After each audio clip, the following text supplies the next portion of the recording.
Alignment Podcast. This program is all about providing leaders and managers with meaningful insights on how to optimize business results by aligning their people strategy to their business strategy. Our goal is to support you as you rise to the challenges of complex decision-making centered around attracting and retaining top talent.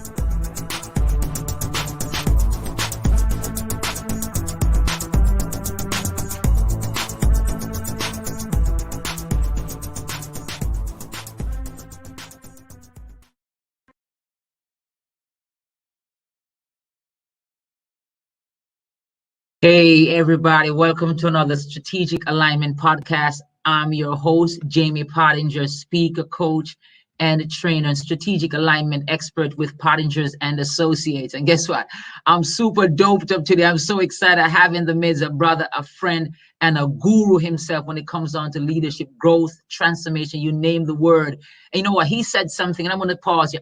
Normally, I said to myself, I wasn't going to read anything today, but guess what? I can't afford to mispronounce this line, this quote from the man himself, Dr. MyRon Edmonds. Leaders are thermostats, not thermometers. Leaders don't reflect the temperature. They set the temperature. You know what? I feel like being unconventional and move with this bad boy, but I'm going to go further by just saying a little bit more about him. He's a founder and CEO of MyRon Edmonds Leadership Group. Dr. Edmonds is a second-generation pastor and community activist and leadership consultant in the Edmonds family. Dr. Edmonds is regarded, guys, and I'm going to say it again, regarded, because I regard him also, regarded as one of the most fearless, transparent leaders of his generation. He is a highly sought-after speaker who travels around the world impacting leadership, growth, and family, anything that has to do with transformation. He's also the author, and by the way, at the end of this podcast, if you follow him and send a message to him, I will ensure that you get an autographed book by Pottinger and Associates from Dr. Edmonds himself. So he is also an author and nationally acclaimed when it comes on to writing books. And one of his books is 40 Days to Life-Changing Family Worship. And his latest book, which we'll be focusing on in some sense today, is The Frustrated Leader, Using Frustration to Accomplish Your Vision. Guys, he loves sports, he loves reading, he loves cooking. And guess what, guys? He's always up for a good laughter. Guys, you know what? Without any further word, I'm going to shut my mouth up.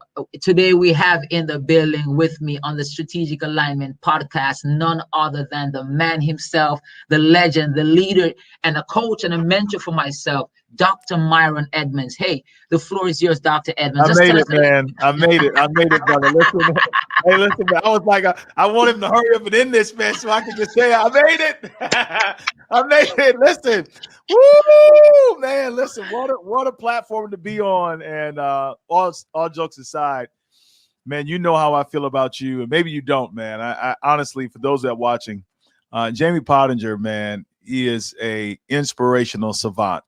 I have never been in this man's presence. Forget the podcast, forget the show, forget all that. Let's just talk on the street. You run into this guy on the street.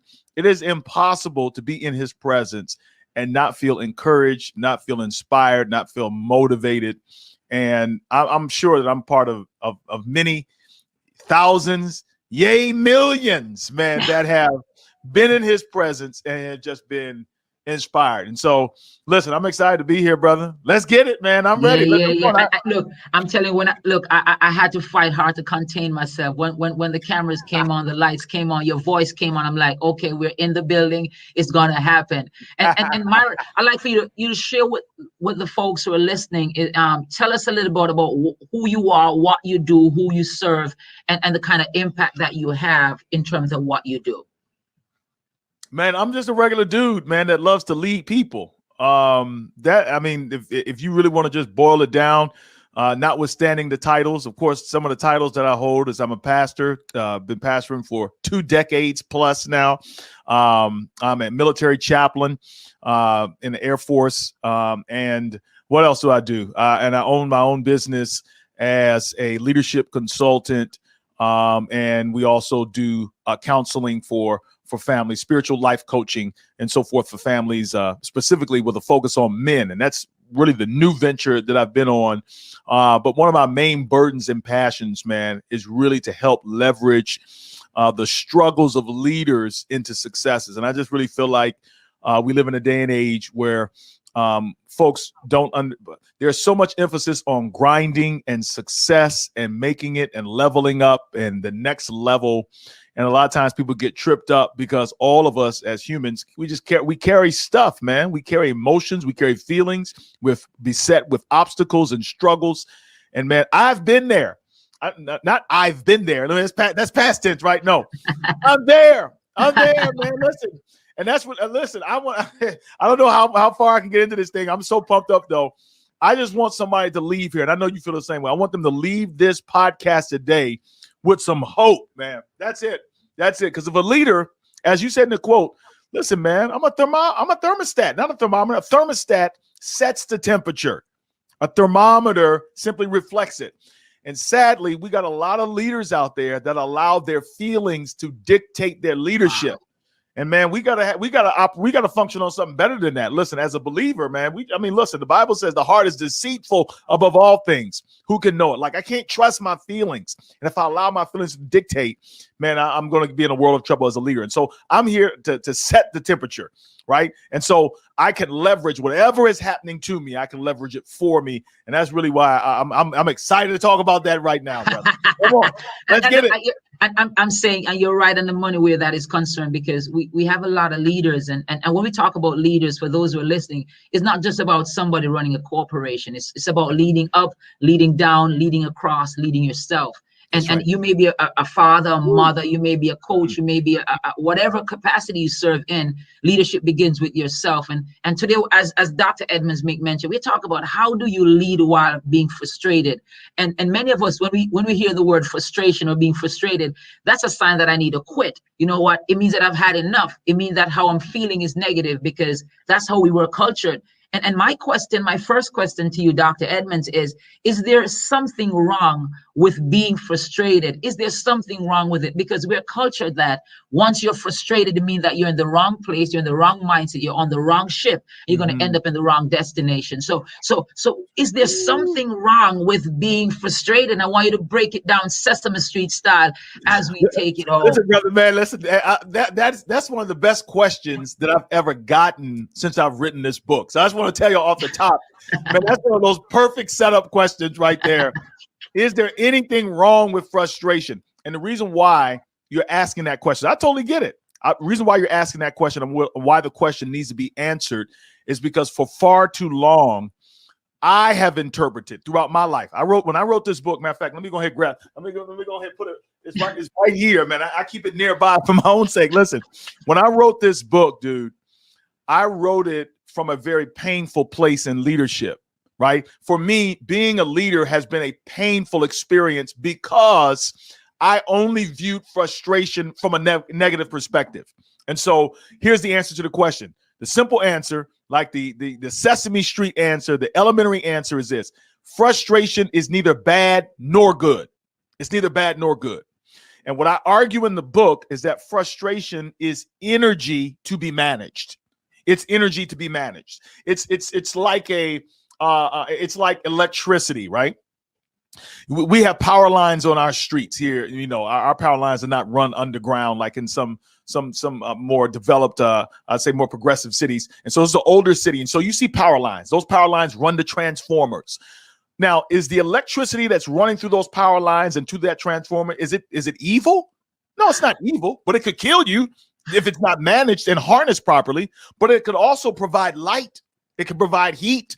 Come on, man. Listen. So in the same vein, frustration, as I have come to understand it, and this has really helped to propel me to another level, especially since the pandemic has happened. Frustration is energy. That's what, get that in your mind right now. Frustration is an energy to be managed. And I want to use another illustration. For example, you're driving in your car. We've all had this experience. You're driving in your car and that yellow check engine light comes on, right? You've seen that. The check engine light comes on. And you were like, oh, you know, and what I have done in the past, man, is I said, listen, man, I'm ignoring that light. You know, just pretend it's not there. Put up a little picture there or something. Sometimes I don't have to see it anymore. But the purpose of that light is not, even though it's simply an indicator. That's what the light is designed to do, is to indicate something, that there's something in the system that is wrong, that needs to be addressed, that needs to be improved, that needs to be maintained, whatever. And so all it's saying to you is, hey, you might need to address this. I'm just an indicator. And so in a sense, frustration is an energy to be managed, but it is also an indicator. It's trying to get my attention. There's something I need to look at. There's a deeper level. I need to unpeel the onion, so to speak, and go deeper and find out what is the frustration, how can I manage it, and then ultimately, and this is where we want to get, and I'll stop right here. Frustration, when we discover its power, it is the seed of vision. Listen, no great vision has ever been accomplished without the seedling of frustration, brother. Woo, you gotta have it. You gotta have it. Yeah. So I'm hearing here, Dr. Edmonds, is that frustration, as you said, is an indicator. It's like the light coming up in the car. Frustration tells you something. But the question is, how do you, what do you have to say to leaders who they don't have the lens? You know, because you know what? Not all of us are 20/20 when it comes down to a vision. What do you have to say to leaders who they're seeing the light, but they're not really seeing the light? You know, okay, they're in the. Listen, man, you're asking all the right questions. So here, this is what I want to say. The problem has never been frustration, our frustration. And frustration is simply an unmet expectation. And in a sense, we all get frustrated about stuff. We get frustrated all day. We get frustrated with traffic. We get frustrated. But I'm talking about from a leadership perspective. I'm talking about leadership frustration is generally energy to be harnessed, energy to be managed. And where it comes from, it's really based upon our expectations. What we expect to happen, what we vision to happen. Now, I want to say this before, because there's so much I want to say. But here's the problem to address your question. The problem is, it's not frustration. Frustration ain't never been the problem. The problem is our attitude towards frustration. See, it's our attitude, how we feel about how we feel, how we think about how we think. Man, come on, Potinger. It's perspective. It's perspective. Listen, one man sees the glass half empty. The other man sees the glass half full. Come on now. One man sees rock. The other man sees diamonds. Come on now. You know, one man sees, you know, a knee on a black man's neck. Somebody else sees it as a movement to bring about reform and change in the entire country. And listen, it's all about how you see it. And some people, two things can happen with frustration. Either you can be pushed by it, or you can be paralyzed by it. Wow. And all that is based on your attitude. Look, you use two words here because you use two words that I have to arrest these two words and mess with it. You could either be pushed by it or you could be arrested by it. What do you have to say to those? Because when I look, you know, I've had several clients that I've worked with, and sometimes they think that they're doing their best because the paper is saying that they're doing their best. But after assessing who they are and looking at their strengths and their weaknesses and their opportunities and their gaps, I recognize that they're arrested in a position as if they're frozen. And it's almost like they're relegated in a place of success, but they're not moving because they're trapped in that frustration mode and they're just doing. How do you release yourself from that position? And what are some of the benefits, as you made mention, what are some of the benefits with frustration? Because you're saying that it's all about perspective. How do you release yourself and how do you activate the benefits that are coming from that indicator? Okay, so I mean, I'm sure there are a ton of ways that we can come at that. Here's the way I would like to approach it. I mean, how do you respond to the paralysis that happens sometimes from the analysis of your feelings or your interpretation of certain scenarios? Let me give you an example of this. There's a biblical example. You remember the text in the Bible where the children of Israel were getting ready to cross over into the promised land. God had promised it, right? They could take it to the bank. He said, listen, when you get over there, the fruit is going to be like such. The land is going to be like such. And even your enemies, I'm going to give them over into your hands, so forth and so on.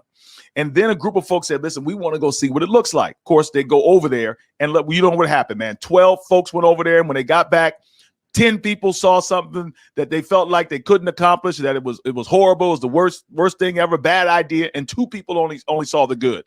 And honestly, man, I feel like in many ways, this represents the current state of many leaders. They allow what they see, natural eyes, to dictate how they feel and how they believe, spiritual eyes. Right? Or just vision eyes. Like there's a lot of people that can't see, but have vision. And there's a lot of people who can see, but have no vision. And so when I'm talking about frustrated leaders, this whole book was designed, Jamie. Let's pivot right now. This whole book was designed for visionary leaders. So let me just say this. This conversation may not be for everybody. This conversation right now, this book is for folks who have a vision, who see more, who want to do more. And because of that, and I have found this to be true, the more vision you have, the bigger the vision you have, the less of the status quo that you romanticize, that you are caught up in. I mean, you want to see more. You want to see the ceiling broke, the limits broke. You want to accomplish great things. People like that are very susceptible to frustration because we see so much possibility. And any obstacle that comes in our way a lot of times can reduce us and reduce our attitude to a state of paralysis. And so when I wrote this book, I wrote it to visionary leaders. And let me point out an example of this. I cannot think of, and I keep saying this, I cannot think of anybody that has accomplished anything on a major scale. Let's pick Martin Luther King for an example. Martin Luther King, great visionary leader. We agree with that, right? Right. Yep. We agree. Martin Luther King, great leader, right? Without question. Led really was a young adult who led. People don't often see that because we see it in black and white all the time. But listen, man, it didn't happen that long ago. And when it happened, Martin Luther King was a young adult. We're talking about a young adult who literally changed not just America, not just the South, but the world. Now, what was the inception of the civil rights movement? Anger. Yep. And frustration. Mm-hmm. Now, there were many Black people in the South that were angry, that were frustrated. There were many leaders. There were many pastors. There were many community leaders that were upset and frustrated about it. But as the story is told from the experiences of those that lived in that time, there were a few folks that took action, and there were those that whined and complained and bemoaned their situation. But a leader, a visionary leader, he sees frustration and then he transforms that frustration into vision. Here, this ain't right for Black folk. But what I see is I have a dream. Listen, I tell you, you gotta flip it. You gotta flip it. You gotta flip it. Listen, every obstacle is an opportunity. It always is. And so let me get back to what you're saying. I think oftentimes, and because I'm a person of faith, everybody that's watching may not be a person of faith, right? But I think oftentimes that God allows frustrations to come to visionary leaders to pull us to the next level. Because oftentimes, if we are complacent and everything is okay, we will become sedentary, right? And we won't take the necessary action steps to push harder and to push further. But if you're a visionary leader, frustration should actually wake you up to the vision, right? Wow. It raises the bar of what can happen. Oh yeah, listen, I could say more, but when you talk about Dr. King, the next leader that comes to my mind is also Nelson Mandela. You know, many people, when they find themselves locked away, they wave the white flag in the face of failure instead of moving forward and breaking the barriers and the boundaries. So frustration led him to even get deeper in himself and made decisions to move forward when the opportunity came. When you think about leaders like those, you recognize, as you're saying, is that instead of allowing themselves to be shackled by fear and frustration, they use it as a motivating factor to push themselves. And one thing that you said, Dr. Edmonds, that is so powerful is that when you think about frustration, what it does to some of us is that it cripples us, while for some of us, it inspires us because we are reminded of the pain and the pressure and the stress that comes along with the frustration. And what happens to some leaders, and I was having a conversation recently with a group of execs, and this is what we said. For every mountain that you climb, for every rung that you go up on a ladder, what happens is that it creates another gap.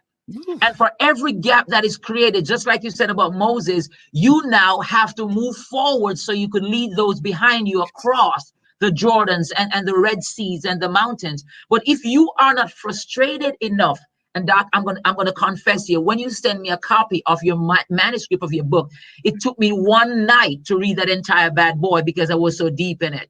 So I'm saying to anybody here, you need to go out and get that book. But what happens is that when you are locked in that space whereby frustration, as you made mention, is pushing you instead of pulling you back, then the sky is the limit. And then guess what? There's no limit to your limit, because you're always about taking the next step, because your best self is in your next step and not in your former place. And I'll tell you why. Because look, it happens every day, right? And we're talking about vision. I'm talking to leaders. We're talking to visionary leaders, right? People who can see more, who believe that there's more, who believe God's called you to more, that your expectation is not status quo, right? You're on another level. And so listen, the tendency for people like us is that we get in our feelings easily. We get in our feelings very easily, right? We get in our feelings very easily when things don't go our way because we have such big vision. But understand now, nothing big, major, significant has ever been accomplished without a series of frustrations. It's not just a frustration, it's a series of them. The frustration is energy. You need the energy to pray. You need the energy to push. You need the energy to ideate. You need the energy to innovate. You need that energy. It's necessary. It's almost like the resistance that you get inside the gymnasium. You keep lifting the same weights over and over again. You're never going to build muscle. And so frustration is added weight. It tests you out to see how strong you are, tests you out to see how creative you are, how innovative you are. I want to say this, though. See, there are basically, I've discovered there are three kinds of people that become, that get into the paralysis, if you please, of analysis by frustration, right? I call them, they're based on some C's. It's the chronic complainer, the coward, and the self-conscious. So let me break down each one of them real quick. So the chronic complainer, here is a person, and they're a leader. And honestly, they should have their leadership status revoked.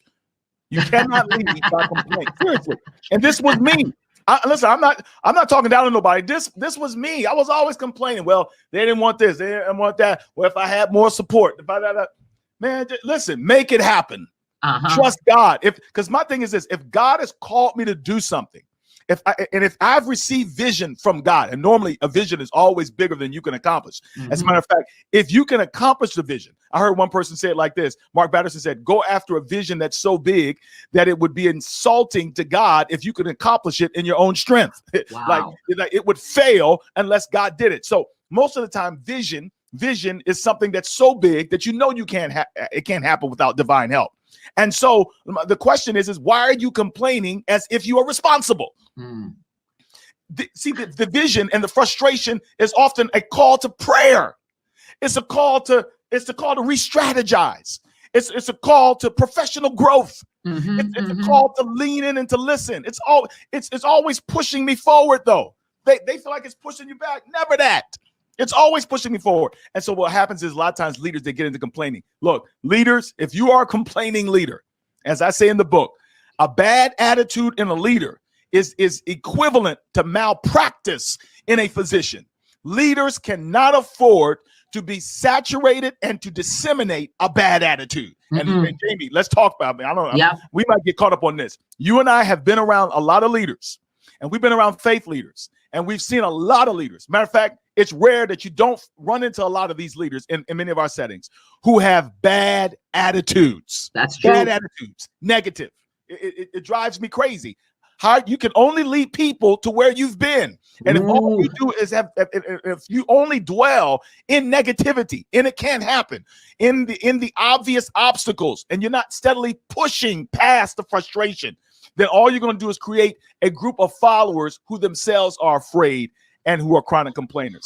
And of course, the coward, the self-conscious person is the one who leads only by their ego, and they're only leading basically to accomplish things so people can recognize them. And if they're not accomplished, they're in their feelings. See, all of these people have something in common. The chronic complainer, the coward, the self-conscious, all of them have something in common: a negative, bad attitude. That's it. And Dr. Edmonds, I'm saying that you're saying some stuff right here. Look, nuggets on top of nuggets, bucket loads. Because right now you're sharing with us, and for those who are listening, and I hope you're writing, is that, when you have a mindset whereby you're viewing your frustration as if it's a reason for you to retreat, when you're viewing your frustration as if it's a sign that you weren't meant for this, it means that your vision is limited. It means that you are not clear on your what, your why, and your how. But when you think about visionary leaders now look at, like, guess what? This is an opportunity for me to not only flex my muscles, but to stretch my muscles, to go beyond my comfort zone. Because guess what? And Dr. Edmonds, one of the things that many people are afraid of is that the first through the building is always going to be blooded up. The first person to go through the wall, you're going to get bruises and scratches. And many times the reason why we succumb to frustration, based on what you're saying, is because we don't want to wear any band-aids. We don't want to wear any scars. Because guess what? We want to get on the other side without any bruises. It ain't working like that. Yeah, we want the product without the process. That's what we want. I looked at Michael Jordan's fingers when he held a basketball, and those bad boys are crooked. Yeah. Those fingers weren't crooked overnight. Yeah, that's right. That's right. Come on. That's right. Them fingers took beatings and frustration and blocks and swats out and everything from the Pistons. But guess what? Finally, when he held those championships, those fingers reminded him of the fact that frustration was a part of the path to prosperity. It pushed him. It pushed him. And you would hear Jordan talk about it. You hear all the greats talk about it in any area of life. I was listening to talk about Elon Musk and, talking about his childhood and watching domestic violence and watching other things and just saying to himself, like, there's got to be more. I'm telling you, it's rare that you come across, and I'm telling you, rare you come across a leader who has accomplished great things, who doesn't have a story of frustration. And I want to say this right now. I want to encourage somebody right now. I'm not beating you up. I'm not beating you up. I'm here to encourage you. Let me tell you why. Any life coach, a personal growth specialist will tell you that you can pretty much find your passion where you find your pain. That the starting point for your passion and your purpose and eventually your impact always begins with your pain. I'm going to testify real quick. I was frustrated. Pastoring can be frustrating, right? So I won't even get into that. But everybody's job has frustration. My job is frustrating too. And so everybody, I won't even get into that. You understand. And so I had my frustration. Then the pandemic hit, right? And so the pandemic afforded me an opportunity to be still, right? Because we couldn't go anywhere. And to really take the frustration and start processing it and stop allowing it to paralyze me into complaining and into, looking at self and so forth. And so what ended up happening is I'm watching all the things that are happening in our country and in our world with respect to social injustice, et cetera. And, we get mad. We post stuff about how this country is not doing for men, black men, we're endangered species and, rhetoric. A lot of people have keyboard courage. Everybody got something to post. That's what my friend W. Snell says, called keyboard courage. And so I said, you know what, man? I feel the Lord saying it's time to do something. I had just finished this book. I said, I need to apply this stuff, right? So you know what, man? Instead of sitting here bemoaning the situation, why don't I go out and impact some men? Listen, black men, but what can I do? What can I do with this frustration? I can change some men's lives. And so I started this thing called the Winning Circle. This is the hoodie I have on. I started this thing called the Winning Circle. And listen, as a result of that pain that I had for black men, Lord is blessed, man. 2,000 plus men a part of this network. 400 plus men have gone through the course and through the cycle. It has enabled me to start another stream of income, start another portion of a bit in my business portfolio. And all of this came from frustration. Yep. Listen, I need somebody to hear me right now that's watching, and you may not even know where you're supposed to take this frustration. I'm telling you, the key to your purpose is in the thing that disturbs you the most. Now, I don't know if we have time here, but a lot of times I tell people, I give them 7 questions that they have to ask to filter your frustration, because there's some stuff that we're frustrated about that we just have to flat out let go. It's not your fight. It's not your battle. Loose it and let it go. Because I believe God gives certain frustrations to certain people. There are some things that, Jamie, you're frustrated about because it's a part of your vision makeup that God has not given me. And it's okay. It's all right for you to be ticked off about it because God's called you to it. But it's all right for me to ticked off. But what's not okay is for me to be gifted this burden, to be gifted this pain, and to do nothing with it. Nah. It's unacceptable. And so I have to ask myself a question. is this frustration mine from the Lord? Did the Lord give this to me? Did God give this to me? And does God have this for me? If not, I got to cut it loose. I got to cut it. It's not mine to carry. And so that's a tough thing, because a lot of us are carrying frustrations that God never assigned to us. Not yours. God doesn't just throw frustration at anybody. I'm talking about intense frustration. There's some folks that are mad at everything. I'm not talking about that. I'm talking about that burden, that thing that you lose sleep over. There's some people who like things done decently in order. They care about administration and organization, and it disturbs them highly when there's no organization. What are you going to do about it? Right? In the book, we tell people how to process it and actually turn it into a systematic approach for vision. Or there may be that person out there who's disgruntled and concerned about how women are being treated in the workplace, or how women are being treated in the church, or how little girls are being overlooked in sports and whatever. Do you lose sleep over it? Do you carry it more than one day? Is it a movement or is it a moment? And so we have to filter. We got to filter. I'll stop here, but are you tracking me? Yeah. Look, you know what? As you said that, this guy came to my mind, Marcus Aurelius, where he said that, what stands in your way, and I'm paraphrasing, what stands in your way becomes your way. And oftentimes what happens when we have roadblocks, instead of going around, over, or digging tunnels, what we do, we turn around. Because we want to go back to our comfort place. We want to go back to a fetal position where somebody else is carrying our burden and our frustration, instead of using that pain, as you made mention, and allowing the process to allow that pain to drive you to prosperity. And you have a lot of leaders who they find themselves stuck, and they can't even release those who they're leading, whether your father, your mother, whether you're a coach or whoever, whatever capacity you serve in, how you channel your frustration is key. And Dr. Edmonds, you said something that is of critical importance. You made mention of the fact that there are times when you have to ask yourself some questions, and it comes back to having an awareness of who you are, what your purpose is. When you ask yourself certain pivotal questions, you could say, do I cut this anchor? Do I keep floating? Do I keep swimming? Instead of saying, okay, I'm just going to take on everything.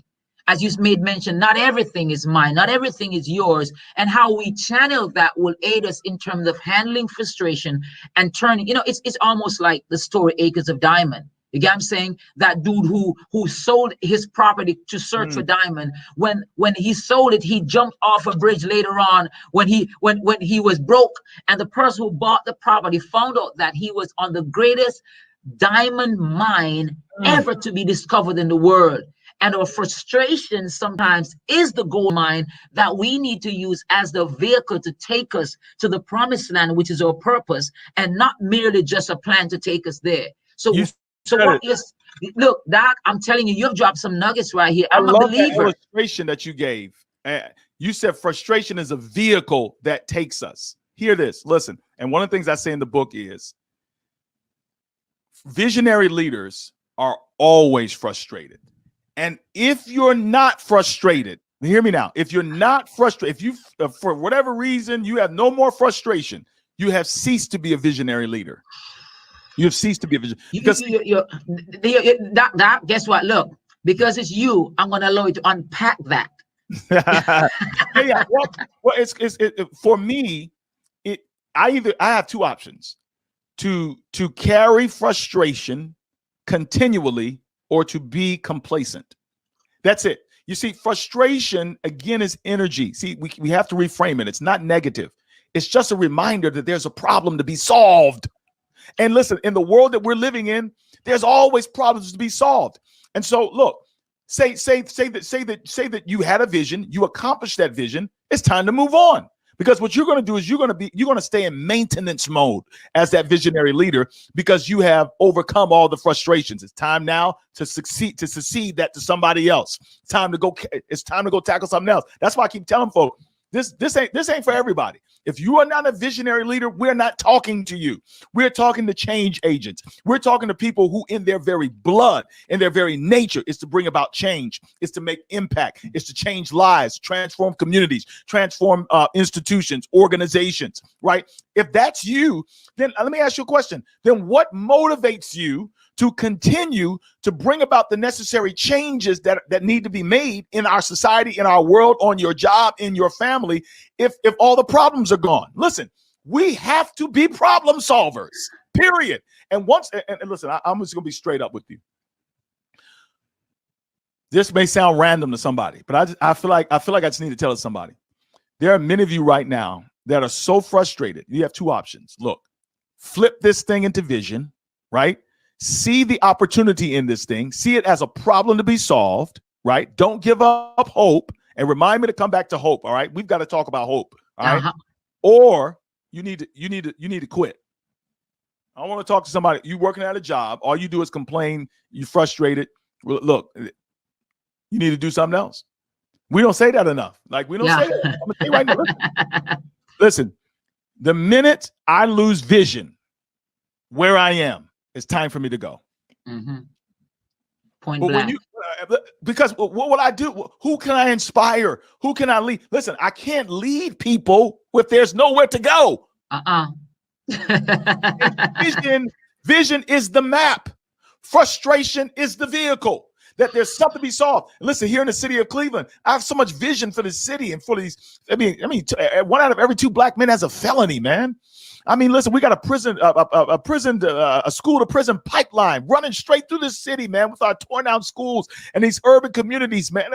I mean, I get it. I'm getting upset thinking about it, and all that makes me want to do is go out there and bless these babies and minister to the incarcerated, man, and pour out my life to the souls of these black families in these inner city neighborhoods. That wakes me up in the morning. But when that runs out and I become cynical, pessimistic, negative, toxic, I need to move on and do something else. When vision runs out, you need to run with it. That's it right there. And that's the reason why we have some leaders or people who are stuck and they're neither growing themselves or those who they're leading, because they're out of vision and they've gotten so comfortable in their position. They're like in a rocking chair mode. They're moving backwards and forward, but they're not taking it anywhere. They're like an old train station. The train is not moving. All we have is a frame of the train. And we heard it right there. And Dr. Edmonds, before I hit you with the last question, I want you to hit us with hope, and then we're going to wrap this bad boy out. Yeah, so one of the things that we found through research in the book is that critical to frustration is hope, right? It's our perception of that. And so let's just take it very simply stated. Like, I call this the cycle of frustration. Basically what happens is there's an unmet expectation, you become frustrated, and then you have a response or 2 responses.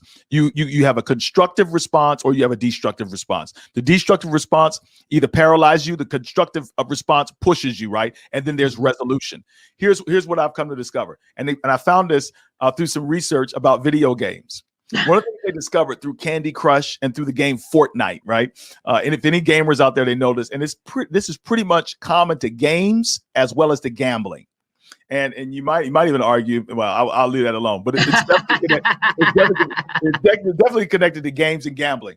And what they do is when designers are making these games like Candy Crush or Fortnite or something like that, I remember my son, man, got so upset playing Fortnite that in his anger, he didn't do it on purpose. In his anger, he was so frustrated that he threw his remote and it broke the TV. Now, I wanted to break him. I wanted to break him.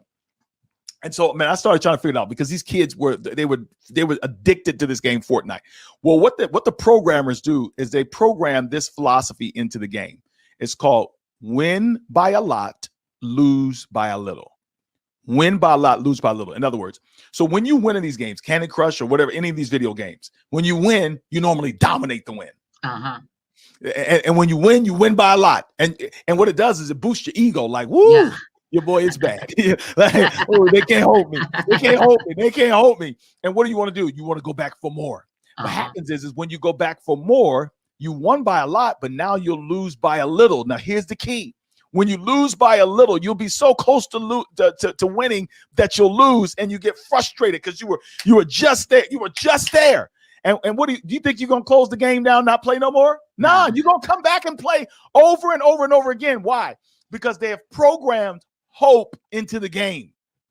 Meaning, if you won before, you may not win a lot, But I'm going to keep that win in your mind so that you know, even if you lose by a little, there's always a chance that you can win again because you dominated before. I don't know who's listening here. I'm not going to preach. I didn't come to preach, but I just came to let you know, listen, every experience in your life that you've survived, every experience in your life where you've overcome, every victory that you've had, you need to store that in your mind and remember that there's always hope, especially when God has called you to something. And listen, I can't stress this enough. Listen, visionary leaders need to be sure that God called you to it. Because we see when God called you to it, you may take some losses, but you know in the end, you're going to win. Yep. You already know that. You won before. You're going to win. And so hope is critical to visionary leaders. If you lose hope, it's time to quit. It's time to step away. It's time to be led and to stop leaving, because hope is really the only thing we have in accomplishing this great thing called vision. With the impetus and the fuel of frustration. Even though I'm frustrated, I still believe. Don't you know what I'm saying? Bro, listen, you're probably frustrated right now because you're a visionary leader. But guess what? You're not going to quit because you know, listen, it's going to happen. I just need to find another route. I just need to find another way. I'm going to win. Woo! Definitely. And as you said that, I'm going to drop a line. You know, I was going through, I think, Farsight, a book that talks about leadership and growth. Scenario planning. You see, many times the reason why many leaders get stuck in frustration is because they only think one path. But leaders who think about scenarios, they're like, if I'm a visionary leader, there's several ways to skin the cat. So one option taken off the table is another means for me to dig a trench or to dig a tunnel or to do something that takes me there, because I'm about getting on the other side. And as you hear Dr. Edmonds make mention here about leadership and growth and about frustration, how do you lead while being frustrated? And he has given us nuggets on top of nuggets when it comes down to leading. And before we even close this out, please go ahead, and I'm going to have him talk a little bit as we wrap this up, is that how to lead while being frustrated. And we heard it all today on the Strategic Alignment Podcast. I'm your host, Jamie Pottinger, speaker, coach, and trainer, and a strategic alignment expert with Pottinger and Associates. Dr. Edmonds, tell these folks who are listening, how can they find you? How can they make use of your resources? And if you have another nugget or two or three that you want to drop in this as you close it out, go ahead. The floor is yours. Oh, absolutely. Listen, and we've only, if you know an iceberg, the tip of the iceberg, that's all we did today. It was just the tip of the iceberg. There's so much more I wanted to share because I know we've awakened a fire inside of you, right? And that fire is good. That fire is frustration. Come on, man. Sometimes it brings tears to your eyes. Sometimes you lose sleep about it. Ooh, sometimes you lose hair over it, right? You know, it's the stress, it's the anguish.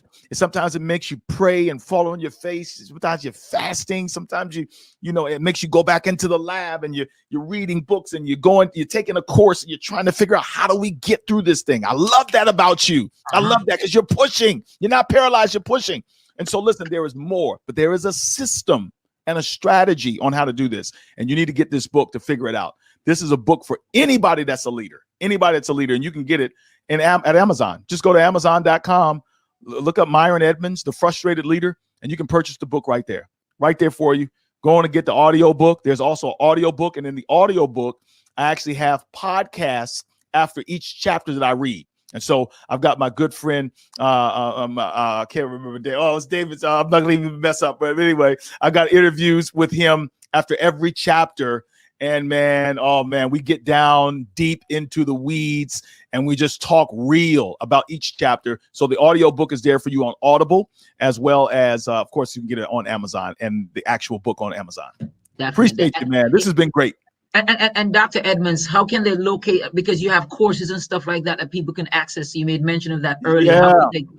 Just go to my website, MyRonEdmonds.com. If you want a personal consult, if you like coaching, if you want to be a part of our men's coaching group, helping men to win in the things that matter, I got to come back at some point and talk about what we're doing with the men. This Definitely. Is a whole thing. Again, this is the baby of that birth process that came from frustration. And so I would love to talk about that in the future. But yes, MyRonEdmonds.com. You can follow me on all social media platforms at It's MyRon Live. ITS MyRon Live, Instagram, Twitter, and then on Facebook, I'm just MyRon Edmonds. I'm on LinkedIn. I'd love to connect with you, keep the conversation going, hear some of your ideas, learn from you as well. Wow, guys, and Dr. Edmonds, I'm going to put it out here because you cannot do it like how I'm going to ask at this point. That means that we have 3 more settings here for us to finish Frustrated Leader and to continue the 2 other things leading, men leading and giving them the support that they need. So we're going to talk about that. Guys, I want to thank you guys very much again for joining us today on the Strategic Alignment Podcast. It was a pleasure being here. I'm thankful to have Dr. Edmonds with us today. Again, I'm Jamie Pottinger, speaker, coach, and trainer, talent optimization expert, and we help leaders to uncover their purpose and their passion and giving them the scientific tools that are needed to take them there. Please follow us on Instagram, Jamie Pottinger. Please subscribe to us on YouTube and LinkedIn as we take it to the next level, because you were born for greatness, and frustration is just a vehicle that will take you there. Dr. Edmonds, it was a pleasure having you. Please, guys, follow him, like, subscribe, and guess what? Let's keep the ball rolling. Again, Jamie Pottinger, and thank you guys for joining us at another Strategic Alignment Podcast. Thank you. Thank you for listening to the Strategic Alignment Podcast. We hope you enjoyed this episode.